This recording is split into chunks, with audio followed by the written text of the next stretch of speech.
सबकी नजर आज प्रधानमंत्री नरेंद्र मोदी की स्पीच पर थी। लाल किले से पीएम मोदी क्या बोलेंगे, इस पर बड़े दिनों से चर्चा चल रही थी और इसकी बहुत सी बातें भी हो रही थी कि लाल किले पर इस बार आजादी का जश्न किस भव्य तरीके से मनाया जाएगा, क्योंकि पहली बार लाल किले से वंदे मातरम भी गाया जा रहा था।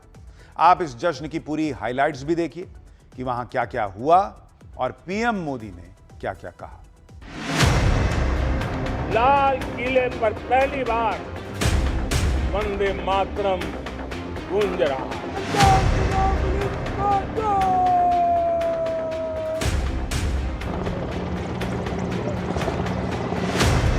लाल किले पर पहली बार राष्ट्रगान जन गण मन से पहले गाया गया राष्ट्रगीत वंदे मातरम।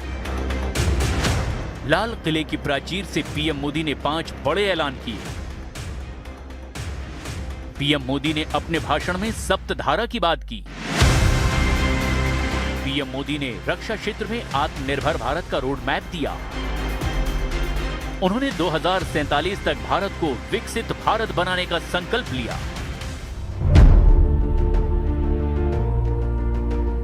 लाल किले की प्राचीर, आसमान में लहराता तिरंगा और देशभक्ति के रंग में रंगा पूरा भारत। इस बार का स्वतंत्रता दिवस समारोह कई मायनों में बेहद खास रहा। पहली बार लाल किले से वंदे मातरम की गूंज ने माहौल को और ज्यादा भावुक बना दिया। राष्ट्रीय ध्वज, तिरंगा और वंदे मातरम का झंडा लेकर MI-17 हेलीकॉप्टर आसमान में उड़े। The hoisting of the national flag by the Honorable Prime Minister and the 21-gun salute, flower petals being showered at the venue by 2 Mi-17 helicopters of the Indian Air Force. आजादी के बाद 15 अगस्त को लाल किले पर पहली बार वंदे मातरम गूंज रहा है। आज जब हम देश के लोग वंदे मातरम के 150 वर्ष मना रहे हैं, तो इससे बड़ा उत्तम अवसर क्या हो सकता है। देश भर से आए मेहमानों, बच्चों, सैनिकों और विशिष्ट अतिथियों की मौजूदगी में प्रधानमंत्री नरेंद्र मोदी ने राष्ट्र को संबोधित किया। प्रधानमंत्री ने अपने भाषण की शुरुआत स्वतंत्रता सेनानियों, शहीदों और देश के जवानों को नमन करते हुए की। उन्होंने कहा कि विकसित भारत का सपना अब केवल लक्ष्य नहीं बल्कि राष्ट्रीय संकल्प बन चुका है। 80वें स्वतंत्रता दिवस के मौके पर पीएम मोदी ने लाल किले पर 76 मिनट की स्पीच दी।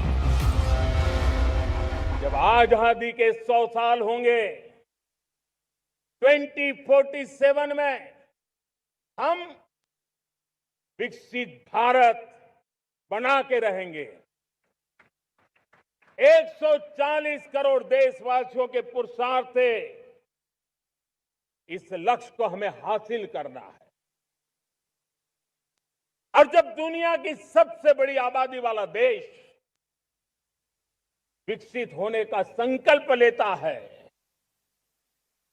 तो ये दुनिया की नजरों में भी हमारे साहस का परिचायक बन जाता है।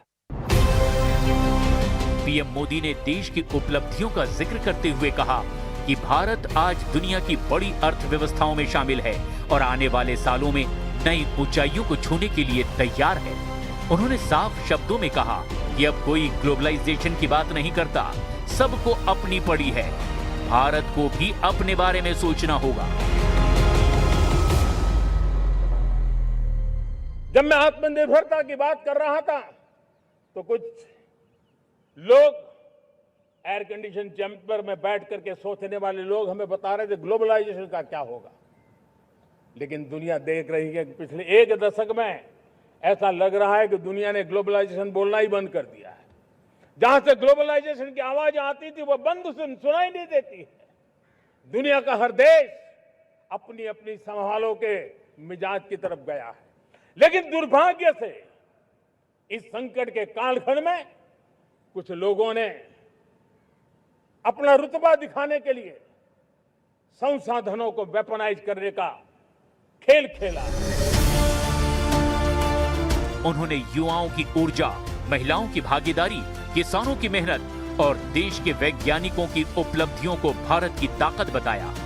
प्रधानमंत्री ने भ्रष्टाचार, परिवारवाद और तुष्टीकरण जैसी चुनौतियों का भी उल्लेख किया और कहा कि विकसित भारत के रास्ते में आने वाली हर बाधा को मिलकर मिटाना होगा। देश को डराना, देश को भयभीत रखना, देश को चिंतित रखना, इसी में कुछ लोगों को आनंद आता है। वैक्सीन नहीं मिलेगी, कोविड में लोग बचेंगे नहीं, कुछ भी नहीं होने वाला। वेस्ट एशिया का क्राइसिस आया, पेट्रोल पंप पे पेट्रोल नहीं मिलेगा, गैस नहीं मिलेगा, डीजल नहीं मिलेगा, फर्टिलाइजर नहीं मिलेगा। सारी दुनिया भर की अफवाहें फैला करके भारत के लोगों को भयभीत करने का, डराने का, चिंता के अंदर डुबो देने का कुछ लोगों को आनंद आ रहा है। लाल किले की प्राचीर से प्रधानमंत्री नरेंद्र मोदी ने 5 बड़े ऐलान किए। अगले साल में 1 करोड़ युवाओं को एआई स्किल की ट्रेनिंग दी जाएगी। गरीब और मिडिल क्लास युवाओं को फ्री ऑनलाइन कोचिंग मिलेगी। स्पोर्ट्स टैलेंट हंट के तहत 5 से 15 साल के बच्चों को ट्रेनिंग दी जाएगी। 7 से 8 सालों में 5 से 8 नए सेमीकंडक्टर प्लांट जल्द शुरू होने वाले हैं। अगले 1 दशक में 5 नए न्यूक्लियर रिएक्टर शुरू होंगे। दुनिया में बहुत कुछ मिलता है, सस्ता मिलता है, जल्दी मिल सकता है, लेकिन उससे हमारा सामर्थ्य तैयार नहीं होता, न हमारे सामर्थ्य की कसौटी होती है। और इसलिए हमें भी अपनी क्षमताओं को बढ़ाना है। अपने हितों की सुरक्षा हमें खुद को करनी है और इसलिए आत्मनिर्भर भारत का संकल्प बहुत दृढ़ता के साथ हम लेकर के आगे बढ़ रहे हैं। पीएम मोदी ने अपने भाषण में अर्बन नक्सल का भी जिक्र किया। उन्होंने कहा कि हथियार वाले नक्सली तो चले गए, लेकिन दिमागी नक्सल मौके की तलाश में हैं। समाज को गलत राह पर ले जाने के लिए तरह तरह के काम कर रहे हैं। इन दिमागी नक्सलियों को पहचानना होगा और इन्हें आइसोलेट करना होगा और विकसित राष्ट्र बनाने की ओर देश की युवा पीढ़ी को जोड़ना होगा। जंगलों में हमें हथियारी नक्सलों का खात्मा बुलाने में, उस संकट से देश को मुक्त कराने में सफलता मिली है, लेकिन हथियारी नक्सल तो गए, लेकिन दिमागी नक्सल, ये दिमागी नक्सल मौके की तलाश में है। हिंसा, अराजकता के वो रास्ते खोज रहे हैं, समाज को गलत राह पर घसीटने के लिए भांति भांति के दांव कर रहे हैं। पीएम मोदी ने महिलाओं के हक की भी बात की।